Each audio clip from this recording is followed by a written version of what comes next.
بهكذا لعبة. عودوا إلى السنغال، لعنة الله عليكم، لا نريد شيئا.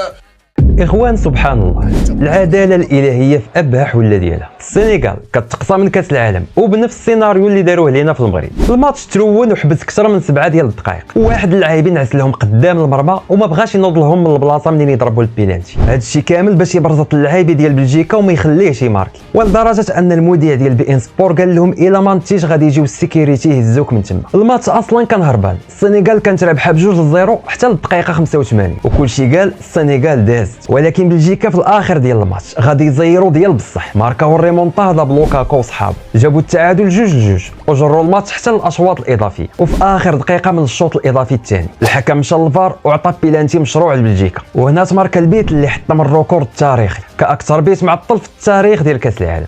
الدراري اللي تفرجوا في الماتش واش ما فكراتكمش هاد اللقطه بوالو؟ هاد البلان فكرنا كاملين في داكشي اللي دارت السنغال ضد المنتخب ديالنا في الفينال ديال كاس افريقيا. تماك ملي تحسب لينا بيلانتي مشروع في الدقيقه 90 ناضوا وخرجوا كاملين وبغاو ينسحبوا، لدرجه اللعاب ديالنا ابراهيم دياز اللي جايبينه من ريال مدريد شوكا وما بقى فاهم والو. وهاد الناس نكاري الخير فاش كانوا عندنا عطيناهم احسن استقبال. الفنادق 5 ديال النجوم والماكله ديال الشاف وراحتهم كامله، وفاش مشاو الميريكان تصدموا بالواقع، فنادق عاديه ومشاكل لوجيستيكيه لدرجه اللعابه ولاو كيكومونديو الماكله من التطبيقات. والسؤال اللي كيدور دابا وكيتطرح بقوه، علاش ضد بلجيكا ما انسحبتوش وخرجتوا من التيران بحال كيف درتوا ضد المغرب؟ علاش ما خرجش المدرب ولا رئيس الاتحاد ديالكم ويقول التحكيم بيع ولا عاطيه لبلجيكا الماتش؟ بكل بساطه الجواب باين، حيت هذه الفيفا ماشي الكاف، وحطوا فيها النيت الصور ديال انسحاب السنغال في كاس افريقيا كتحذير. القانون الجديد كيقول خطوه وحده برا التيران كتعني خساره ب3-0 فورا، عقوبات كحله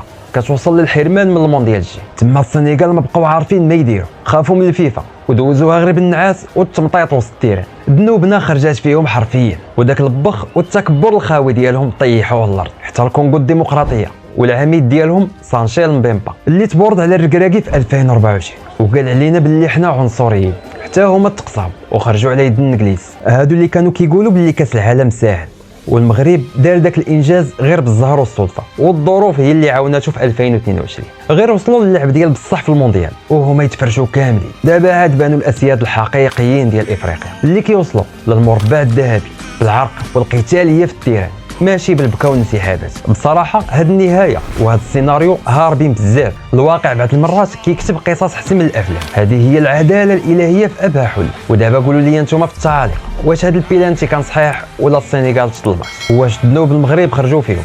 وما تنساوش ديروا لايك وتشتركوا في القناه وبارطاجيو، ونتلاقاو في الفيديو الجاي مع مزيد من التفاصيل.